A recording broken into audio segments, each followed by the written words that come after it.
চাঁদ Murmu, defender Snehasish Dutta, midfielder Stephenson Pele, midfielder Daman Bhalang, defender Over Kindness, midfielder Sachin Chhetri, midfielder Amarnath Baske, midfielder Kevin Rambai, forward Donald, goalkeeper Sanjay Kumar Bhattacharya.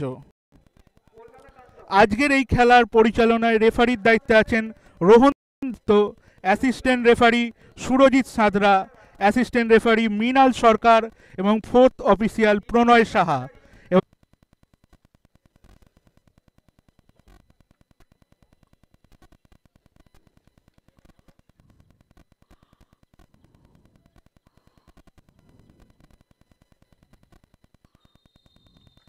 এবং referee বাঁশি বাজিয়ে আজকের খেলা শুরু করে দিয়েছেন। বরাবর একটা অ্যাটাকের চেষ্টা এবং ক্রস, কিন্তু কোনো সতীর্থ খেলোয়াড় সেখানে ছিল না। আবারও কলকাতা কাস্টমসের খেলোয়াড়ের পায়ে, সেখান থেকে আবারও তাদের রাইট উইংয়ে শট এবং গোল! অসাধারণ একটা ফিনিশ।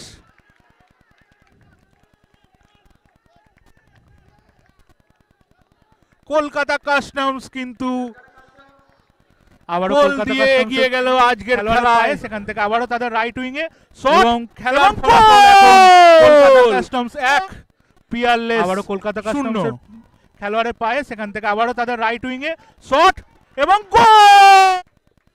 আবারও কলকাতা কাস্টমসের খেলোয়াড়ের পায়ে, সেখান থেকে আবারও তাদের রাইট উইংয়ে শট এবং গোল! প্রান্তের দিকে নিজেদের মধ্যে পাস খেলে বল নিয়ে যাওয়ার চেষ্টায় এবং আবারও ডান প্রান্ত দিয়ে অ্যাটাক তৈরির চেষ্টা। দেখা যাক ক্রস করেন কিনা। এবং এগিয়ে গোলকিপার ধরার চেষ্টা, কিন্তু আবারও গোল! আবারও গোল করলেন উজ্জ্বল হাওলাদার। প্রথম গোলের পর আবার দ্বিতীয় গোল কিন্তু কিছুক্ষণের মধ্যেই তুলে নিলেন midfielder Ujjwal Howlader, wing half Kolkata customs. Goalkeeper ধরার চেষ্টা, আজকের খেলায় কিন্তু এখন কলকাতা কাস্টমস 2 গোলে এগিয়ে গেল। খেলার ফলাফল গোলকিপার ধরার চেষ্টা,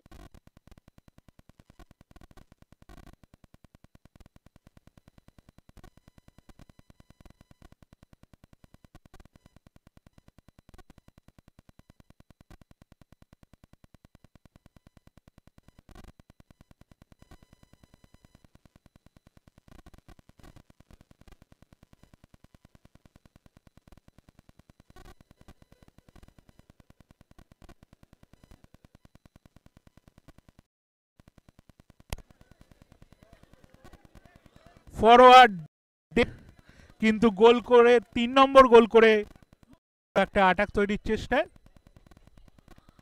তাদের বাঁ প্রান্ত বরাবর একটা সেন্টার এবং গোল! অসাধারণ ফিনিশ। গোলকিপারকে কোনো সুযোগই দিলেন না পিয়ারলেস দলের এই খেলোয়াড়।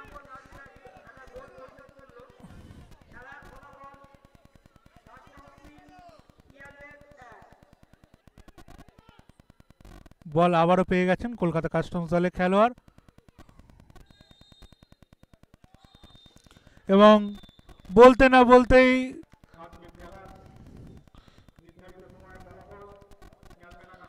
রেফারি লম্বা বাঁশি জানিয়ে দিলেন আজকের খেলার পরিসমাপ্তির। Referee Rohan Dasgupta.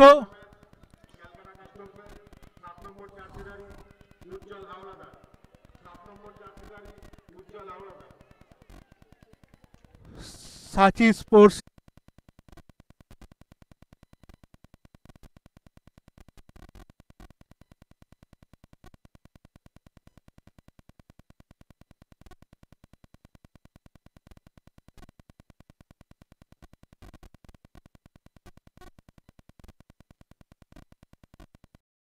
extra time.